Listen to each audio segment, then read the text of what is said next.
All right, are you dealing with nagging hip pain, maybe this feeling of glute weakness and tightness that you just can't seem to shake and that just comes at the worst possible times? And you're probably doing a whole bunch of different exercises from a list that you found on YouTube, online, or that were given to you by a physical therapist or chiropractor. Maybe it helps, maybe it doesn't. And since it takes an hour to do, which is really time consuming in your routine and it doesn't feel very efficient, you find yourself kind of falling off because you don't even know if it's helping or not. And so what if I told you that there was a much simpler way for you to cut down on all that noise and to get better doing a fraction of the amount of stretches? And the thing is that more often than not, your hip has a preference for the direction it needs to stretch in order for you to get better.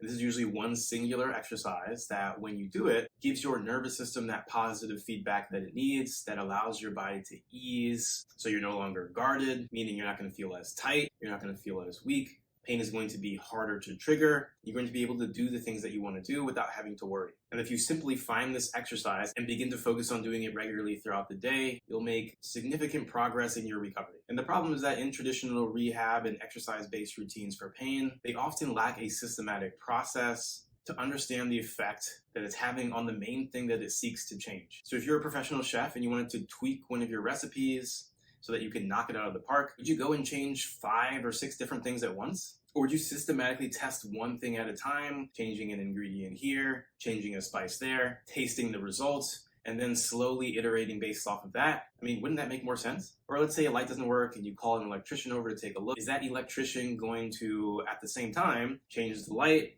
change the switch, rip out all the wiring and change that, change all the circuit breakers? I mean, no, it doesn't make any sense, right? They follow a process of testing things one by one to see what actually solves the problem. You may say, well, yeah, of course, but how come when it comes to dealing with pain and exercises for pain, we just tend to not use that approach? And the thing is, your body will give you feedback, and often quite rapidly, if you know how to listen to it. Sometimes it's subtle and sometimes it's not so subtle. And so you need a process for testing and understanding what each of the exercises in your routine is doing, because an exercise that feels good for a muscle may actually irritate a joint, and an exercise that feels like it's doing absolutely nothing might be exactly what you need. And so follow this process and test these 4 main directional hip exercises. So as the electrician does, you start with the problem. Well, let's say for you, in your case, your problem is that you feel pain when you squat down, or you feel pain when you walk, or you feel pain when you go up the stairs.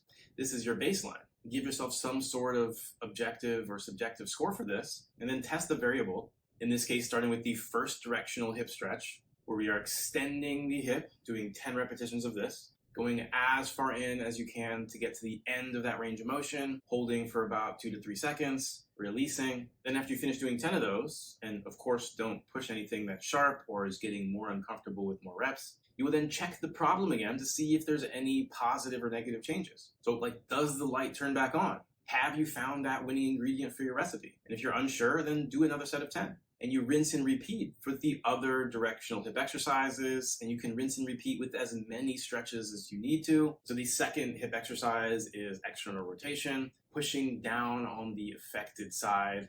The third is internal rotation, so using your unaffected side to pull your affected side knee down towards the floor. And then the last is hip flexion, bringing your knee towards your chest. So test these one by one, assessing the effect of each one on the problem, and then figuring out if that's something that you should double down on, or see if it's potentially making you worse, or at the very least, make sure that it's not working against you. You can do that with the other exercises in your routine as well. And so let me know which exercise seems to resonate the most with you. If you don't really feel that any one of these specific 4 exercises is giving you a positive effect, you may need to test additional hip exercises, perhaps in the routine that you already have, or you may need to look outside of the hip to a different root problem area, such as the lower back.